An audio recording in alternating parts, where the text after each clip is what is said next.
There's a lot of different avatars that we would call them in terms of people who like to self-direct and who are like, and I think for someone like you, knows real estate, has money in a retirement account, and you've had returns, but you're like, maybe I could do better in real estate. Maybe I can do a little bit better than what I can get just in the general market. Why is an IRA important, and what's the difference between a self-directed IRA and the traditionals? A self-directed IRA is the true like go your own way thing, you know? It's kind of like, I'm gonna invest in what the hell I want to invest in. If I can just back up about retirement accounts in general, you know, I mean, they've been around for 30 years. A lot of people are like, wait, Matt, you're telling me IRAs can buy real estate? Yep. Did the laws change? I've never heard that.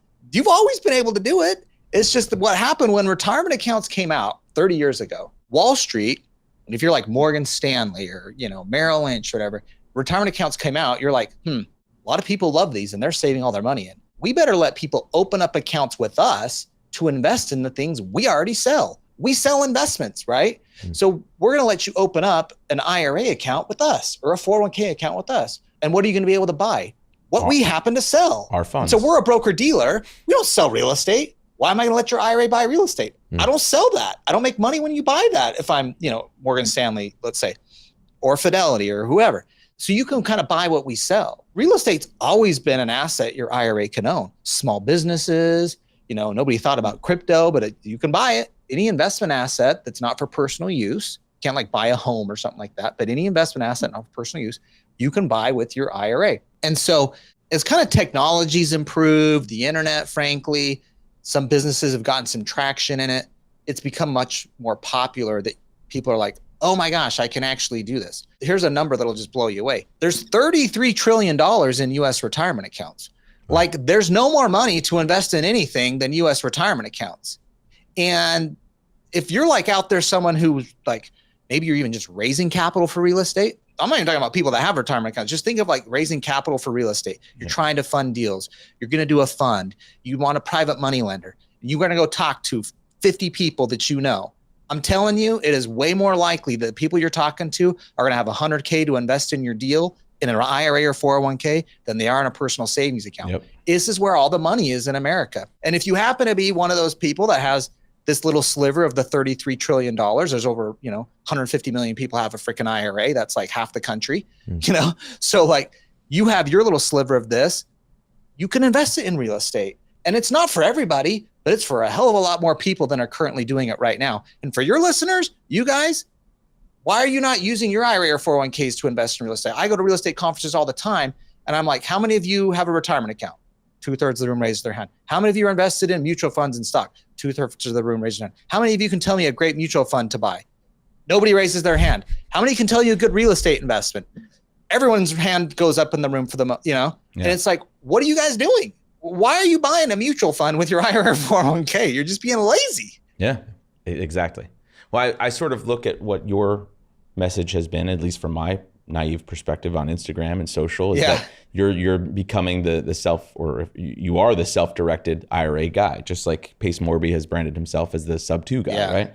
Like sub 2 has been around for years. Mm-hmm. People just don't. It's not the cool thing, or it's not popular, or it's a little bit complicated. But if you don't know, all the ins and outs of it. But that comes back to what you were saying before, is like, you need to make it easy for people to do. It's funny. I feel like my father's my accountant and my CPA. He's a financial planner and he's also a CPA. So at the end of each year, when it comes to doing IRA, for my profit sharing plan for my brokerage and stuff, I just write the checks and I give it to him, and I trust him. And he puts it in these mutual funds and stuff. And it's always done well, but I've got a ton of money in there just because he makes me do it every year. Yeah. And then as you make more and more money, you talk to guys like, I remember talking to like a Lee Marcus or other big brokers throughout the country, and they're like, damn, I wish I didn't put all this money into my IRA because, it's only growing at a 5% or 6% or whatever, those are usually growing at. So I think for a portion of my life, I was like, shit, I shouldn't be putting like people like Grant Cardone, I think, will even tell you, like, don't put all your money in your retirement. Yeah, don't do that crap stuff on it. Yeah. Yeah. But now I'm like, once I found out your strategy, I was like, because I've always heard about the self-directed IRA, but not with the checkbook access and these different opportunities that we're going to dive into today. I was like, maybe I can save my IRA. Yeah. Yeah.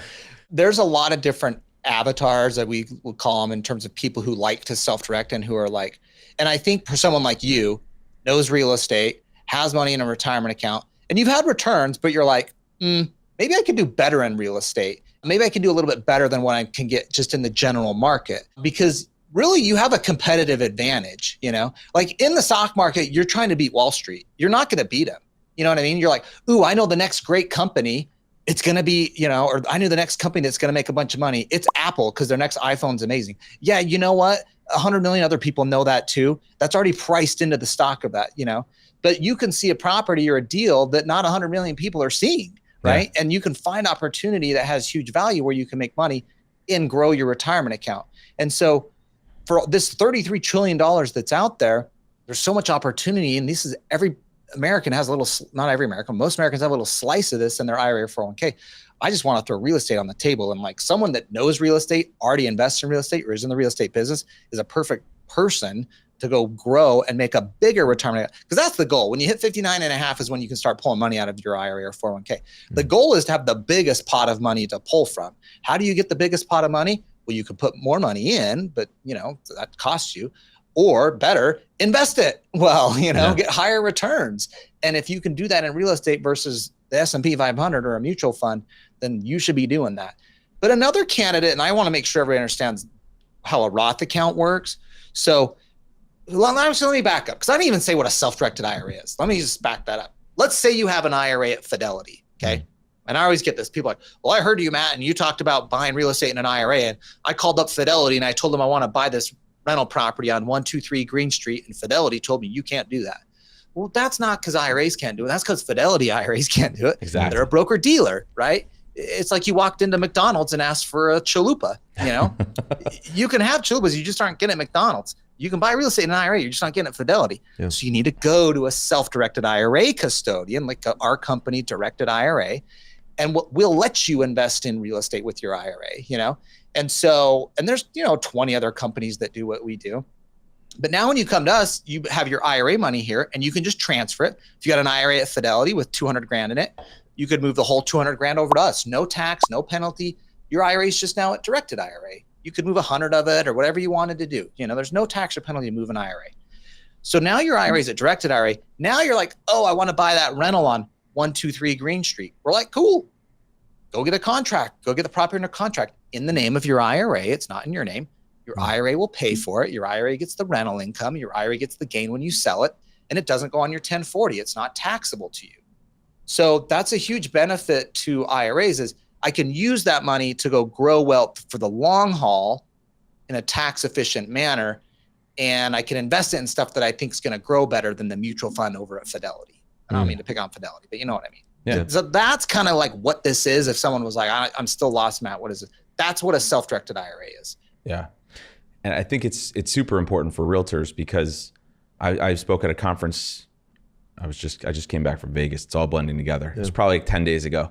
And I was speaking with other realtors and the common theme was that there's so many realtors out there who have been in the business 5 years, 10 years, 15 years. And the only property that they own is their own home, if that, right? They don't own rental properties. And it's me and Kiro both have been in the business for, I'm 16 years and whatever. 11, 12 years.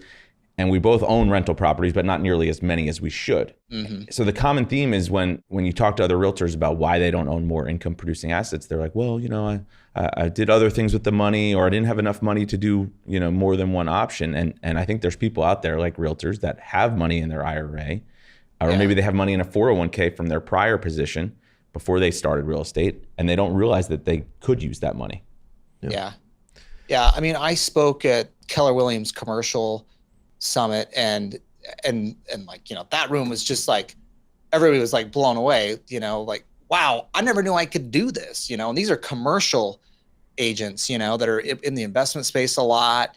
And it's a huge opportunity for them. Like they see deals all the time. Let me just give you an example too of like why this is cool and why I think like real estate professionals, agents, like investors, why this is a cool strategy. Because it's not just about like, okay, I can do better than a mutual fund. Okay. If I had a client, this client was like, this is probably 10, 15 years ago now. He's a real estate developer. And he came to me and he said, Matt, I got 10 grand in a Roth IRA. I don't have a lot to do with it, but I have a deal I want to do. there's some land up against the highway that's agricultural property. I want to go get it on option contract on it. I don't want to buy it, but I know that the county and state are going to put in a freeway exit next to this land, and it's going to go up in value over time. But I don't want to buy it now, but I want to go get an option on the owner, and I can get one. I already talked to him, but I don't want to do it personally. I want to do it in my Roth IRA. I'm like, cool, let's do it. So we did an option contract. His Roth IRA was the owner of the contract and gave the guy that owned the land, the farmer, $10,000. And he told the farmer, and the deal in the option contract was, hey, I want the right to buy this property for $450,000 within the next 5 years. If I don't exercise it, you still keep my $10,000, but you've got to sell at a price of $450,000 in the next 5 years. Now the property was worth like $350,000 at the time. And the farmer knew that. He knows what property went per acre in that area, and he can just go buy more if he needed to, down the highway. So he's like, cool, I'll take your $10,000. Well, 2-3 years pass, that exit comes off the highway, and now this is like highway commercial. There's a service station going in type stuff, a subway, all this. And that property goes to being worth $1.5 million. Wow. Now my client, he didn't end up buying the property. 3 years later, he just sells the option for over $1 million to some other developer who was willing to pay, for that option. And then they gave him $1 million for it, over $1 million. Yeah. Well, that $1 million went into his Roth IRA. Wow. Now, if people don't know about a Roth IRA, that's a totally tax-free account. This client was in his 50s. That $1 million profit from a $10,000 investment went into his Roth IRA. No tax. And when he pulls it out 5 years later, because he's already at 50, it comes out totally tax-free. Now, this client has a 10 million plus Roth IRA now, but when that deal kind of finally came around, I was like, wow, that was cool. I've helped a lot of clients do real estate deals, but I hadn't really seen a client use a Roth account, particularly in a super strategic way. Now we've done lots of that. But I remember when this client finished this deal and he's calling me to make sure he, crossed his T's and dotted all of his I's at the end of the day. And he was getting ready to get his $1 million back in his Roth IRA. And I remember finishing the call and then telling him he's good. I'm like, it's all great. We kind of went through everything. He was smart. He was kind of, he's good. One of those real estate operators that was very good with keeping his crap together. Not all of them are. But I remember at the end of the call, he was pissed off. Okay. We kind of ended the call and he got very pissed off. And I'm like, what, man? I'm like, I was waiting for high fives. You know what I mean? I was like, I just helped you. Basically this guy's, think about it. This guy's in the highest tax bracket. He would have state and federal taxes. I mean, he would have kept 2/3 of this at most, at the end of the day from all the taxes he would have to pay. You got to keep the whole dang thing. But he was pissed off because he said, you know what? And as I asked the question, why are you so pissed off? He's like, you know what? I have a big 5 CPA firm, a name brand financial institution as my financial advisor, a big law firm lawyer. And he's like, none of these idiots told me I could use a Roth IRA to go invest in real estate and what they knew I made money on every day on my tax return. These guys knew how I built all this wealth. They knew I did it in real estate. And all these dummies told me to go buy mutual funds with my IRA or 401k. He's like, I'm good at real estate. No one told me this tool that everyone else uses to go buy stocks and mutual funds could actually be used in real estate. And I was like, man, that's when it really hit me actually to be like, I got to write a book about this. I got to be the number one expert about this. There's way more people out there like this guy that are not just interested in this, but at the end of the day, pissed off that no one told him this was even an option. Yeah.